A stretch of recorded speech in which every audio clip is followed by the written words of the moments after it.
Hi everyone, and welcome to today's demo. Today we've got Crysis for consoles, and joining us is Miles of Crytek. Thanks for joining us. Thank you. So Miles, we're looking at Crysis for consoles. This is not to be confused with Crysis 2, which came out earlier this year on the PC and consoles. This is actually the original Crysis from 2007, which was a PC exclusive that really took computers of the day and brought them to their knees.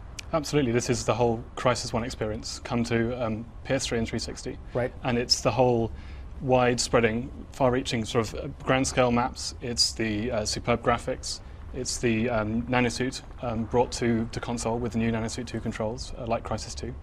But I think some of the folks at home might be wondering, now that Crysis 2 is already out, it came out earlier this year, why bring the first Crysis game to consoles? We wanted people to be able to experience the first Crysis game, to be able to follow the storyline, to be able to re-experience it on consoles, especially people who hadn't had a chance to play on PC because they didn't have a powerful enough PC, or they prefer console games. This is bringing the Crytek, the console, the Crysis experience to console. Okay, great. So I think we have the game up and running here. Why don't we take a look? What do we have here, Miles? Set this up for us. This is the fourth mission in the game, in the single-player campaign, and it's Assault, and it's where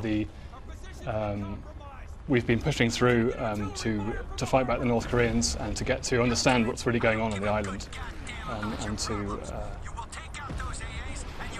So, right. So yeah, I mean that was kind of the mission that the original Crysis game was kind of all about. Started off seeming like this kind of near future military operation, kind of turned into an alien invasion kind of midstream in the story. Yes. So we're seeing the first Crysis kind of running on a console, and I think people were really impressed with the first game, the technology behind it. I think a lot of us, myself included, in 2007 when we first saw the game, thought, how could this game ever run on a console? We're seeing something that looks really, really good here running off an Xbox 360. Tell us about how we were able to get a game that technically demanding onto a console. It was a huge challenge. We had a lot of things to do on many fronts. We had the memory. The memory was a huge problem to start with, and then the performance, getting it up to speed, as well as pushing the graphics and making it look great. We had a huge jump start from CryEngine 3 and from the work that the guys did on Crysis 2 to bring it to consoles. And then we just had to treat the specifics of Crysis and get that running. The large-scale maps, for instance, were the big problem.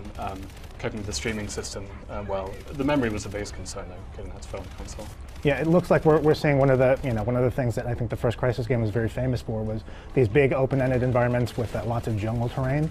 Can you tell us about how Crytek was able to take all this kind of foliage, all the trees, and all the bushes and stuff, and really get that to work in the console game? We had to spend a lot of time looking into specific optimization techniques. To do with the placement of the vegetation, to do with the assets themselves. The artists spent a lot of time trimming down the excess bits from them just to optimize them. And in most cases, they took assets and actually made them look better for this version of the game.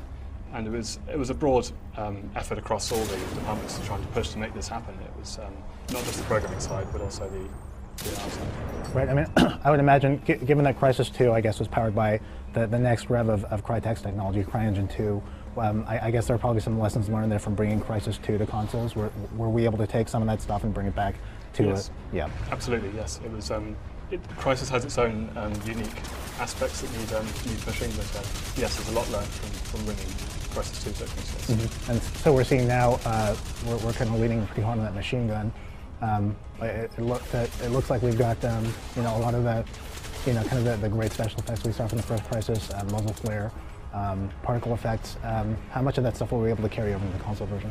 We've kept everything in there. We've had to make adjustments to optimize things to make them fit on.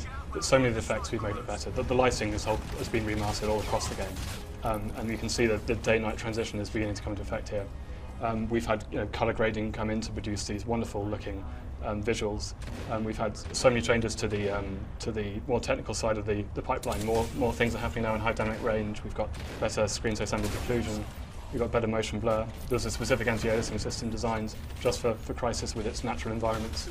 There's been a lot of fronts we've had to work on to push this.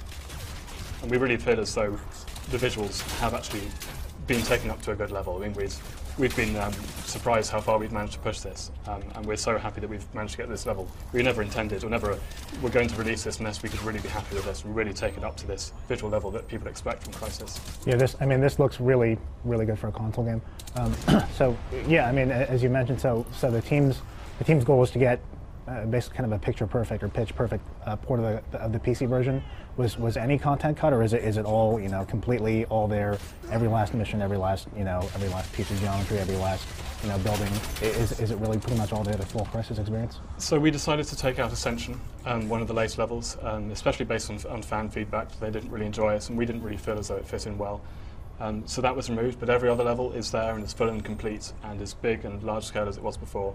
We've got all the missions, we've got all the sub-objectives. The rest of the game is there. Mm-hmm. But for the folks at home who may not have heard, so this is going to be a port of the single-player game of Crysis, is that correct? The multiplayer is not? That's right, yes. Right. Yeah, we focus on the single-player. Right. Yes.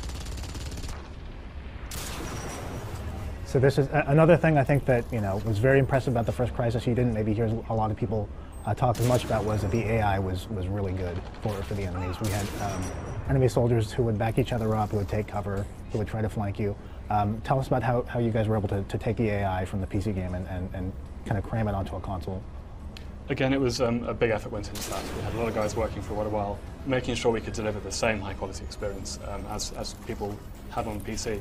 One of the things we've had the opportunity to do is fix a lot more bugs in the game as well. The PC game wasn't perfect, it had its flaws, and we spent a lot of time polishing every aspect of it, including the AI, making sure the behaviours are just right and they react really well towards it. Mm-hmm. Were there any, I mean, the original Crysis, for me as a PC game player, it was kind of like the ultimate PC game. It was a first-person shooter that was really technically demanding, that looked fantastic. And for me, I prefer playing my shooters on a mouse and keyboard, so I was very happy to play a game that looked that good with what I consider to be, the superior control scheme. But of course, Crysis 2 came out on both PC and consoles. I'm sure Crytek learned a lot of lessons about, adapting a shooter to, be as fun and enjoyable and responsive on a console controller. Can you talk about some of the lessons that you guys brought from the Crysis 2 control scheme to make the Crysis 1 console port, be a good experience as well?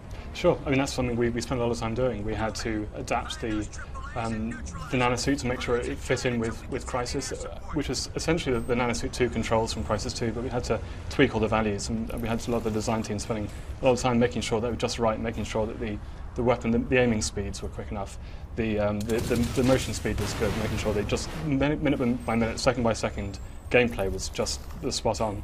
And we've had to, we worked hard with the controller, just making sure we could fit every action on there we wanted to do. We've introduced a new weapon selection system that allows you to choose more easily the weapons you have available, as well as just a quick toggle from when you last had.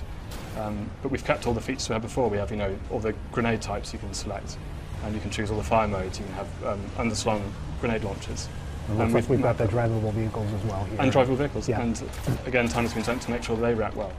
And it was a challenge bringing those elements all into Crysis and the control scheme, and we think we've done a good job with it. Yeah. So from the looks of it, it's really a very authentic version of the classic 2007 PC game brought home on the consoles. And Miles, for the folks at home, if you can remind us when the game is coming out and for which platforms? Crysis 1 on console is coming out for 360 and PS3 on October 4th. It's October 5th for PS3 in Europe. Okay, great. So that was your daily